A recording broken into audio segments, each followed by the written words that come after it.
베를린에서 작은 구멍가게를 운영하는 23살 청년이 있습니다. 이름은 베드란 귀네스. 2달 전 그가 계산대를 지키고 있는데 단속반 2명이 들이닥쳤어요. 이들이 요구한 건 딱 하나였습니다. 진열대를 보여달라는 거죠. 그러더니 쌓여있던 통조림이랑 향신료, 국수 스프 더미를 한참 뒤적입니다. 그리고 고지서 한 장을 딱 내밀어요. 금액이 얼마였을까요? 2,500유로. 우리 돈으로 426만 원입니다. 이 청년이 무슨 짓을 했길래 426만 원을 물게 됐을까요? 마약을 팔았을까요? 아니면 상한 음식이라도 팔았나요? 둘 다 아닙니다. 그냥 일요일에 팔면 안 되는 식품을 팔았다는 거예요. 이게 지금 무슨 소리인가 싶으시죠? 그런데 독일에선 이게 실제로 벌어지는 일입니다. 독일 헌법 140조를 보면요. 일요일과 공휴일을 노동에서 벗어난 휴식과 정신적 보양의 날로 아예 못 박아놨거든요. 1919년 바이마르 시절에 만들어진 조항을 1949년 지금의 헌법에 그대로 옮겨 담은 거예요. 그러니까 100년도 더 된 조항이 지금까지 그대로 살아있는 겁니다. 쉽게 비유하면 이런 거예요. 우리 동네 편의점이 일요일에 문을 열었다는 이유만으로 사장님한테 벌금 폭탄이 날아온다고 상상해 보세요. 그것도 헌법을 근거로요. 말이 안 되죠? 그런데 독일에선 이게 헌법입니다. 여기서 더 웃긴 게 있어요. 이 법의 기준이란 게 진짜 아리송하거든요. 오이나 콜라는 이동 중에 먹는 간식이라서 팔아도 됩니다. 그런데 애호박이나 콩통조림은 안 돼요. 왜냐고요? 그건 간식이 아니니까요. 법조계에서도 이걸 헷갈려서 일요일의 노동과 일요일을 위한 노동을 따로 나눠놨을 정도입니다. 오이는 되고 애호박은 안 되는 나라, 이거 싫어입니다. 베를린의 한 유기농 매장은 어떻게 하는지 아세요? 아예 일요일마다 매장 안에 차단벽을 세웁니다. 손님이 못 팔게 되어 있는 물건 근처엔 얼씬도 못하게 하려고 빵 코너랑 냉장고 딱 두 곳으로만 동선을 몰아넣는 거예요. 법을 지키려고 자기 매장 안에 벽을 쌓는 겁니다. 이쯤 되면 코미디 아닌가요? 그런데요, 여기서 진짜 이야기가 시작됩니다. 100년 가까이 아무도 손 못 댔던 이 낡은 법이 최근 들어 갑자기 흔들리기 시작했어요. 지금 독일 사회 전체가 이걸 두고 논쟁 중입니다. 왜 하필 지금일까요? 답은 의외로 간단합니다. 독일 경제가 정말로 벼랑 끝에 몰렸기 때문이에요. 독일 소매연맹 전문은 최근 이렇게 되물었습니다. 경제는 끔찍하고 소비 심리도 바닥인데 일하고 싶다는 사람을 왜 막느냐고 말이죠. 이 말 속에 지금 독일의 처지가 다 담겨 있어요. 귀네스 씨 같은 구멍가게 사장님들한테 일요일 매출이 얼마나 중요한지 아세요? 전체 매출의 40%에 달합니다. 빵만 팔아선 도저히 답이 안 나온다는 거예요.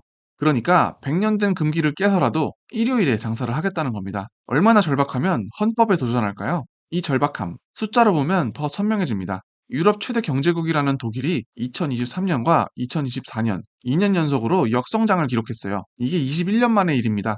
특히 2023년이 뼈아팠는데요. 코로나에서 벗어나 전 세계 웬만한 나라들이 다 반등하던 그 해에 주요 선진국 중에 나 홀로 마이너스 성장을 한 나라가 딱 하나 있었습니다. 바로 독일이었어요. 2025년엔 어땠을까요? 겨우 역성장은 면했습니다. 그런데 성장률이 0%대 초반이었어요. 사실상 제자리 걸음이었던 거죠. 회복이라고 부르기도 민망한 수준입니다. 여기서 잠깐만요. 여러분, 독일이 원래 이런 나라였나요? 절대 아니죠. 불과 몇 년 전까지만 해도 유럽 경제의 엔진이라고 불리던 나라입니다. 벤츠와 BMW의 나라, 메이드 인 저머니가 그 최고 품질의 대명사이던 나라, 그 독일이 지금은 유럽의 병자라는 소리를 듣고 있어요. 대체 그 몇 년 사이에 무슨 일이 있었던 걸까요? 성장이 멈추면 제일 먼저 무너지는 게 뭘까요? 기업입니다. 그리고 지금 독일에서 벌어지는 일, 진짜 예사롭지 않아요. 한래경제연구소, 줄여서 IWH라고 하는데요. 이 기관이 지난 9일에 내놓은 자료를 보면 등골이 서늘해집니다. 올해 2분기, 그러니까 4월부터 6월까지 석 달 동안 독일에서 파산한 기업이 4,996건이었어요. 이게 얼마나 심각한 숫자냐면요. 2005년 2분기 이후 21년 만에 가장 많은 파산 건수입니다. 6월 한 달만 딱 떼어놓고 볼까요? 그 달에만 파산이 1,702건이었습니다. 전달보다 12% 늘었고 작년 같은 달과 비교하면 20%가 늘었어요. 더 충격적인 건 이겁니다. 코로나 이전 2016년부터 2019년까지 6월 평균과 비교하면 무려 80%나 많은 수치예요. 그러니까 팬데믹 전 평범하던 시절과 비교하면 파산이 거의 2배 가까이 늘어난 겁니다. 이게 특정 업종만의 얘기라면 그나마 낫겠죠. 그런데 아니에요. 건설, 부동산, 소매, 요식업, 서비스업까지 거의 모든 업종에서 동시에 무너지고 있습니다. 한두 군데가 아프면 감기지만 온몸이 동시에 아프면 그건 다른 문제잖아요. 일자리는 어떻게 됐을까요? 이번 2분기 파산으로만 약 45,500개의 일자리가 사라졌습니다. 이건 20년 전 최고치였던 2005년에 약 41,500개보다 많은 숫자예요. IWH의 파산연구소장 스테펜 밀러는 지금 수치가 여전히 이례적으로 높다면서 3분기엔 더 늘어날 걸로 내다봤습니다. 바닥인 줄 알았는데 지하실이 더 있다는 얘기죠. 독일 정부가 손 놓고 있었던 건 아닙니다. 오히려 초강수를 뒀어요. 그동안 독일은 국가 부채를 아주 엄격하게 관리하기로 유명한 나라였거든요. 빚을 함부로 못 지게 헌법에 가까운 기본법으로 딱 묶어놨었죠. 그런데 그 규정까지 뜯어고쳐서 12년간 인프라에 5천억 유로를 쏟아붓기로 했습니다. 우리 돈으로 847조 원이에요. 어마어마한 돈이죠. 그래서 효과가 있었을까요? 결과부터 말씀드리면 국채 금리만 올랐습니다. 실질적인 경기 부양 효과는 아직도 안 보여요. 847조 원을 쏟아붓겠다고 선언했는데도 경제가 꿈쩍을 안 하는 겁니다. 돈을 풀어도 안 살아나는 경제. 이건 뭘 뜻할까요? 문제가 돈에 있는 게 아니라 훨씬 더 깊은 곳에 있다는 얘기입니다. 그리고 그 문제의 한복판에 한 나라가 서 있어요. 바로 중국입니다. 독일 제조업의 자존심하면 뭐가 떠오르세요? 열의 아홉은 자동차를 떠올리실 겁니다. 폭스바겐, 벤츠, BMW. 독일 차는 오랫동안 세계 최고의 상징이었잖아요. 그런데 최근 폭스바겐 전직 임원의 발언 하나가 독일 산업계를 발칵 뒤집어 놨습니다. 요헨 생피엘이라는 사람인데요. 이력이 예사롭지 않아요. 폭스바겐 중국 법인에서 8년 가까이 일했고 작년 6월까지 최고 마케팅 책임자 겸 제품 전략 총괄을 지낸 인물입니다.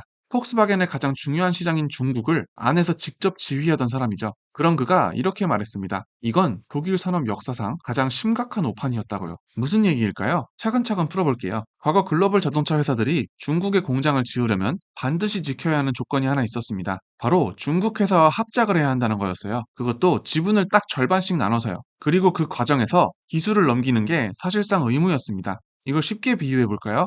여러분이 세계 최고의 요리 비법을 가진 셰프예요. 그런데 어떤 나라가 이렇게 제안합니다. 우리나라에서 식당 10개 해줄게. 대신 조건이 있어. 우리 요리사한테 내 비법을 다 가르쳐줘. 주방도 반반씩 나눠서 운영하고. 당장은 거대한 시장이 열리니까 솔깃하잖아요. 그래서 비법을 넘깁니다. 그런데 몇 년 뒤 그 나라 요리사가 당신 비법을 완벽하게 익히고 심지어 더 발전시켜서 당신 옆집에 더 싼 가격으로 식당을 차린 거예요. 이게 지금 독일 자동차 업계에 벌어진 일입니다.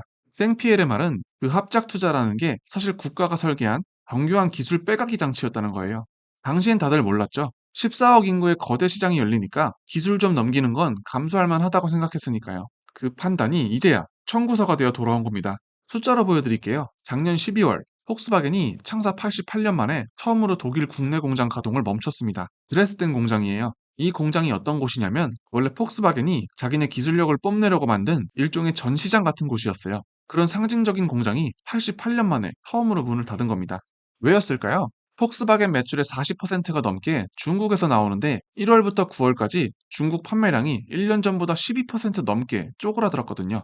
여기서부터가 진짜 충격입니다. 이 위기 앞에서 폭스바겐이 꺼내든 카드가 뭐였을까요? 이 약물고 기술 개발에 더 투자했을까요? 아니요. 정반대였습니다. 중국 전기차 스타트업 샤오펑의 지분을 사들이고 이번엔 거꾸로 그 샤오펑의 전기전자 기술과 반도체 칩을 빌려오기 시작한 거예요. 올해 4월 베이징 모터쇼에서 폭스바겐이 공개한 신형 전기차 여기에 샤오펑과 함께 개발한 아키텍처와 샤오펑의 튜링 칩이 그대로 탑재됐습니다. 겉에는 폭스바겐 로고가 박혀 있는데 그 속을 채운 심장은 중국 기술이라는 얘기가 나오는 이유입니다.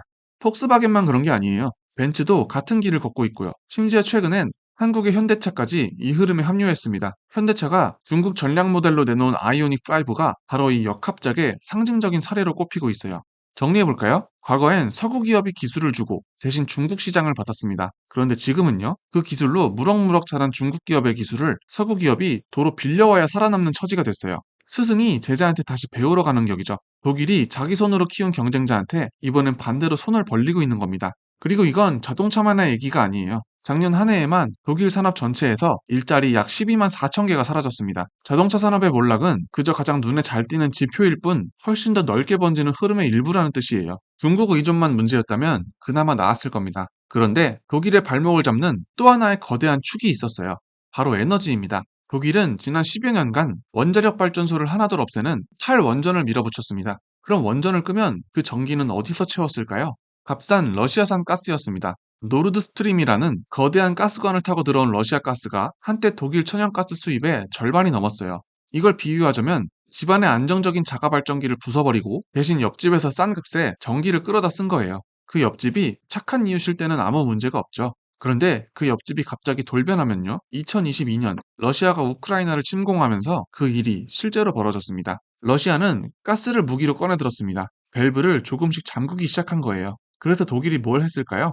2030년까지 석탄 발전을 전부 없애겠다던 나라가 2022년 7월 그 계획을 뒤집습니다. 폐쇄했던 발전소까지 도로 꺼내 쓰기로 한 거예요. 그해 상반기 독일 전역의 31.4%는 이미 석탄이 만들어내고 있었습니다. 급한 불은 껐습니다. 그런데 대가는 고스란히 남았어요. 지금 독일에서 벌어지는 일 하나만 보여드릴게요.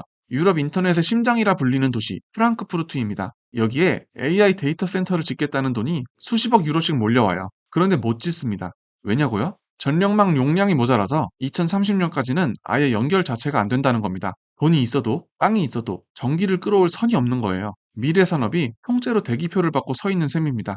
흥미로운 고백이 하나 있어요. 앙겔라 메르켈 전 총리 밑에서 수석 경제보좌관을 지낸 라르스 핸드리크 렐러라는 인물이 파이낸셜 타임스와의 인터뷰에서 이렇게 시인했습니다. 메르켈 정부의 정책 실패로 독일이 러시아산 가스에 과도하게 의존하게 됐다고요. 지금 아는 걸 그때도 알았더라면 당연히 다르게 행동했을 거라고 했어요. 그런데 말이죠. 정작 이 모든 결정을 내린 메르켈 본인의 입장은 완전히 다릅니다. 그는 퇴임 직후 한 인터뷰에서 재임 시절 러시아 가스 수입 결정을 후회하지 않는다고 못 박았습니다. 2024년에는 회고록에서도 자기 결정들을 확신에 찬 어조로 정당화했고요. 심지어 작년엔 러시아의 침공을 막지 못한 게 동유럽 국가들 탓이라는 취지로 말해서 논란이 됐습니다. 폴란드와 발트 3국이 발끈했고 일부 동유럽 정치인들은 그를 두고 가장 해로운 정치인이라는 표현까지 썼어요. 참모는 실패를 인정하는데 정작 선장이었던 사람은 후회가 없다고 말하는 상황. 이 묘한 온도차가 지금 독일 국민들이 메르켈을 바라보는 복잡한 시선을 그대로 보여줍니다. 여기까지 오면 흩어져 있던 조각들이 하나의 그림으로 맞춰지기 시작합니다. 지금 독일을 괴롭히는 문제들이 알고 보면 전부 한 시기에 뿌리를 두고 있다는 거예요. 영국의 경제지 이코노미스트가 2024년에 이걸 아주 날카롭게 정리했습니다.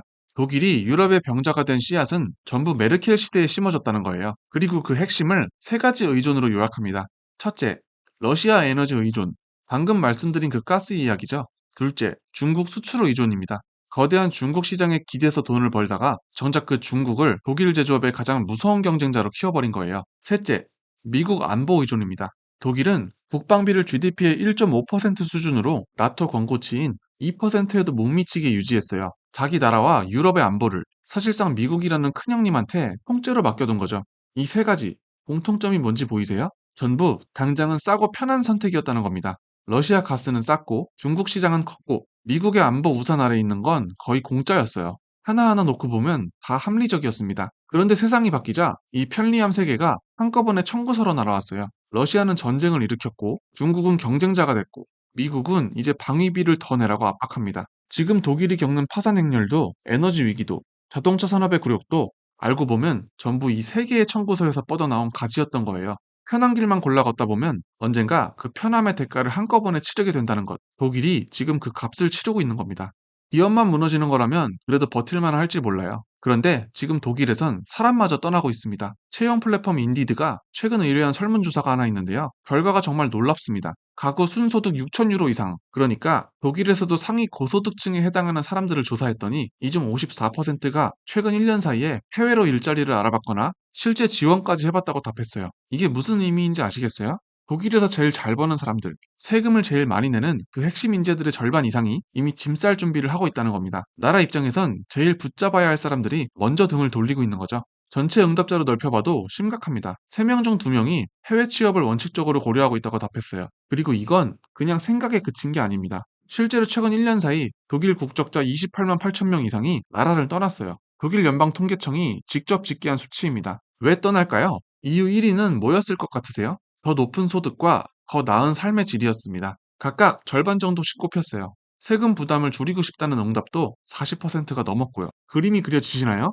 회사는 살아남으려고 중국의 기술을 갖다 바치고 있어요. 그리고 사람은 높은 세금과 낮은 소득을 피해서 나라를 뜨고 있습니다. 기술도 빠져나가고 인재도 빠져나가고 안팎으로 동시에 텅텅 비어가는 나라. 그게 지금 우리가 보고 있는 독일의 진짜 얼굴입니다. 이제 맨 처음 이야기로 다시 돌아가 볼게요.